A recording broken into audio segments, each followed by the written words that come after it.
Question number 11 क्या है बेटे आपका? Question number 11 page number 70 NCERT class 9 science chapter number describing motion around us. Statement क्या है क्वेश्चन नंबर 11 का? A student said the earth moves around the sun. Student क्या बोल रहा है कि अर्थ सन के अराउंड मूव करती है। सोलर सिस्टम के बारे में आपको पता है, अर्थ सन के अराउंड मूव करती है। In this context, discuss whether an object kept on the earth can be considered to be at rest. तो बच्चे ने जो, एक स्टूडेंट ने जो ये स्टेटमेंट बोली कि earth moves around the sun, if this is your sun, earth क्या करती है बेटे? सन के अराउंड एक ऑर्बिट में मूव करती है। दिस इज योर अर्थ, ठीक है। सन के अराउंड अर्थ कंटिन्यूसली मूव करती है। तो इससे, इस स्टेटमेंट के कंटेक्स्ट में आपको ये बताना है कि कोई ऑब्जेक्ट है अर्थ के ऊपर, for example this is your object, कोई ऑब्जेक्ट है अर्थ के ऊपर, तो वो ऑब्जेक्ट, उसको आप रेस्ट पे कंसीडर करोगे, रेस्ट पे कंसीडर कर सकते हो। तो बेटे whether that particular object is at rest और in motion, it depends upon the frame of the reference, it also depends upon the relative motion, ठीक है।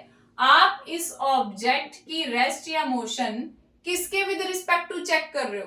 किसी चीज के विद रिस्पेक्ट टू हम चेक करते हैं ना, जो जिसको आप रेफरेंस पॉइंट बोलते हो, रेफरेंस पॉइंट के विद रिस्पेक्ट टू ये जो ऑब्जेक्ट अर्थ पे रखा हुआ है, ये मोशन में है या रेस्ट में है, डिपेंड करेगा, ठीक है, क्योंकि आप किसके विद रिस्पेक्ट टू देख रहे हो, ठीक है।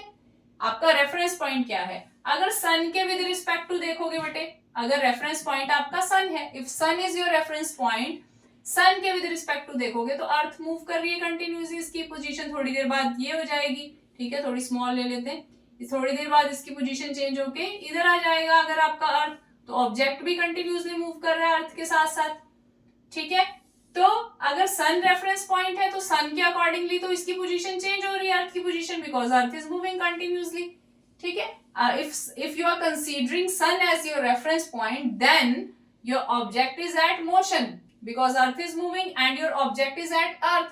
So if earth is in motion, so that's why your object which is lying on the earth, which is placed on the earth, this object is also in motion with respect to the sun.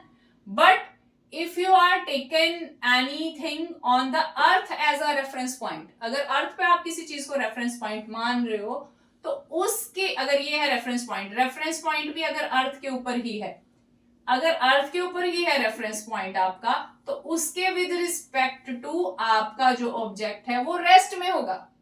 अगर reference point भी अर्थ के ऊपर ही है, उस reference point के with respect to आपका जो object है अर्थ के ऊपर वो रेस्ट में होगा, क्योंकि अर्थ के मूव करने से ना रेफरेंस पॉइंट भी मूव कर रहा है और ऑब्जेक्ट भी मूव कर रहा है, दोनों चीजें मूव कर रही है, ठीक है।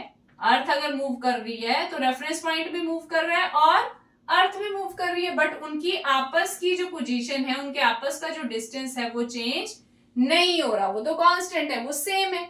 दिस इज सिमिलर टू, जैसे कि आप बस में हो और दो पैसेंजर्स बस में बैठे हैं, तो बस मूव कर रही है तो एक दूसरे के विद रिस्पेक्ट टू तो वो रेस्ट में होंगे ना, आपस में तो पोजीशन नहीं चेंज कर रही, बट आउटसाइड वर्ल्ड के बाहर कुछ भी ट्रीज हैं या बिल्डिंग्स हैं, उनके विद रिस्पेक्ट टू बस मोशन में है, तो बस में जो जो ऑब्जेक्ट्स हैं वो भी मोशन में होंगे। So it completely depend upon the frame of reference and it depends upon the आप कौन से ऑब्जेक्ट को रेफरेंस पॉइंट कंसीडर करके चल रहे हो, विद किसके विद रिस्पेक्ट टू आप मोशन और रेस्ट को चेक कर रहे हो, ठीक है। So this is your question number 11। तो क्या लिख सकते हो बेटे इसके आंसर में, ठीक है, with respect to sun, object is in motion, ठीक है, but with respect to earth or any reference point inside the earth, object is at rest, ठीक है, object is at rest. So this is all about your question number 11।